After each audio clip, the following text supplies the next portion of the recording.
আসসালামু আলাইকুম। সবাই কেমন আছেন? আশা করি ভালো। আমি অনেক ভালো আছি আল্লাহর অশেষ রহমতে। আজকে আমি একটা মজাদার গরুর মাংস রান্না করব। সবাই গরুর মাংস রান্না করে, কিন্তু এই মাংসটা অনেকে ফেলে দেয়। কারণ এটা চর্বি, চর্বি দেখা যায়। এটা হচ্ছে গরুর পায়ের একদম রগ টাইপের মাংসটা। এই মাংসটা খেলে অনেকের কাছে অনেক মজা লাগে, অনেকে আবার খায় না, ফেলে দেয়। আমিও আগে জানতাম না মাংসটা উম এত মজা বা এটার অনেক উপকারিতা আছে। আল্লাহ তো সবকিছু উপকারিতা দিয়েই পাঠিয়েছেন। এখন এই মাংসটা অনেকে অনেক ধরনের করে রান্না করে। আমি অনেক ধরনের করে রান্না করলাম। আমারটা অতটা মজা হয়নি। হয়তো অনেকেরটা আরো অনেক বেশি মজা হয়। কিন্তু এভাবেও রান্না করে দেখতে পারেন। অনেকের কাছে ভালো লাগতে পারে। আমার কাছেও অনেক ভালো লেগেছে, মজা লেগেছে। এটা হচ্ছে এই যে মাংসটা দেখেন একটু চর্বি, চর্বি টাইপের। আমি ১ম একটা ডেকচিতে তেল দিয়ে দিলাম। তারপরে বেশি করে উম পেঁয়াজ দিয়ে দিলাম। সরিষার তেল দিয়েও রান্না করতে পারেন। আমি সয়াবিন তেল দিয়ে রান্না করেছি। আর কিছু আস্ত মসলা দিব এখানে। উম তেজপাতা, এলাচ, দারচিনি, তারপরে লবঙ্গ, স্টার এনিস, এই একেক মসলার একেক ফ্লেভার। তো স্টার এনিসটা দিতে পারেন। এটাও একটা দারুণ ফ্লেভার আছে। আমার ভালো লাগে। তারপরে জয়ফল, জয়ত্রীটাও আমি দিয়েছি। এই জয়ফলটা পরে দিব, গুঁড়া করে দিই, যেটা সুপারির মতো দেখতে। এটা পরে দিলে ভালো লাগে আমার থেকে। যার যেভাবে সুবিধা সেভাবে দিতে পারেন। আর এদিকে নরমাল মসলাগুলো আদা, রসুন বাটা, লবণ, হলুদ, মরিচের গুঁড়া, হালকা করে মসলাগুলো দিয়ে দিতে পারেন, যেটার মধ্যে সবকিছু আছে একসাথে।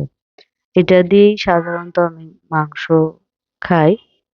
কিন্তু মাঝে মধ্যে আবার একটু আস্ত মসলাও দেই। তো এখন আমি মাংসগুলো সব দিয়ে দিলাম। আস্ত মসলাগুলা দেওয়ার পরে মাংসগুলা দিলাম। মাংস দেওয়ার পরে আমি এই গুঁড়ো মসলাগুলা দিলাম মাংসের উপরে। তো এখন মাংসটা অত নাড়াচাড়ার দরকার নেই।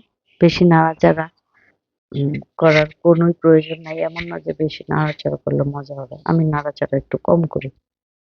তো এটাকে এভাবেই রেখে এটা ঢাকনা দিয়ে রাখলেই মনে হয় ভালো হবে। উপরে আবার একটু পেঁয়াজ-টেয়াজ দিয়ে, তারপরে একটু ধনিয়া পাতা, কাঁচামরিচ, মানে সব সবই একসাথে দিয়ে ফেললেই বেটার হয়। মাখানো মাংস তো বেশিরভাগ আমরা মাখাই কষাই, তো এটা মাখানো টাইপেরই হয়। উম মানে মোট কথা শুধু নাড়াচাড়াটা হচ্ছে না, আমি নাড়াচাড়া কম করি। উম এটা আমার ভালো লাগে। ডেকচি-টেকচি ভরে যায় চারিদিকে একদম।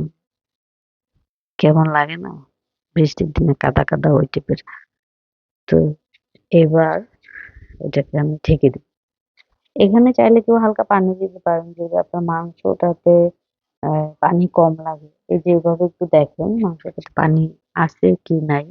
মাংসটা অনেক সময় বেশি পানি থাকে, অনেক সময় পানি থাকে না।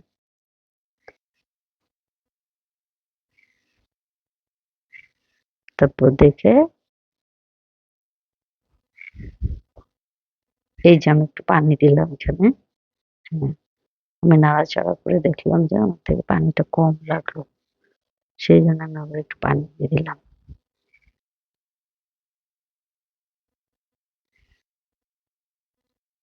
পানি দেওয়ার পর আমি ২ টা ঢাকনা দিয়ে ঢেকে রেখেছিলাম। কারণ গরু মাংস সিদ্ধ হইতে একটু দেরি হয়। আর এই টাইপের মাংসটা আমি তেমন রান্না করি নাই। মানে মিশানো থাকতো তখন রান্না হয়ে যেত।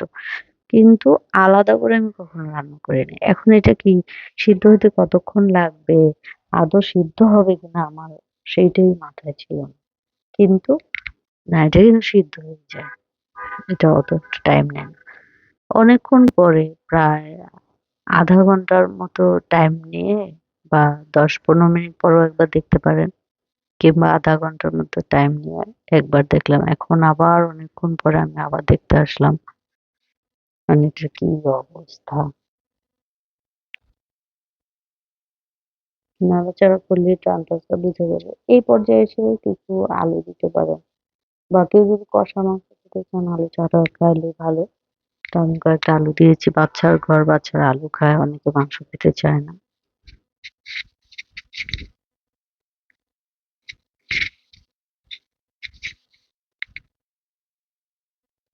তারপর আলু দিয়ে কষানো শেষ।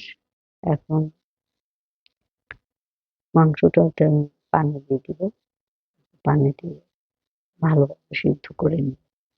পানিটা যার, যার পরিমাণ মতো দিবেন। এখানে উম কম বেশিটা আসলে ওরকম করে বলা যায় না।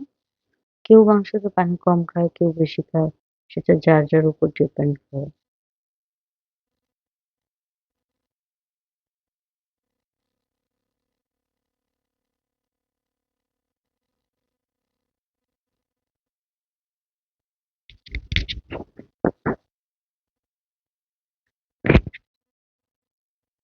এখানে আমি বেশ ভালোই পানি দিয়েছিলাম। তারপরে আবার ০.৫ ঘন্টা পরে বা ১০-১৫ মিনিট পরে আমি আবার ঢাকনাটা তুলে এটা একটু নাড়াচাড়া দিয়ে দিলাম।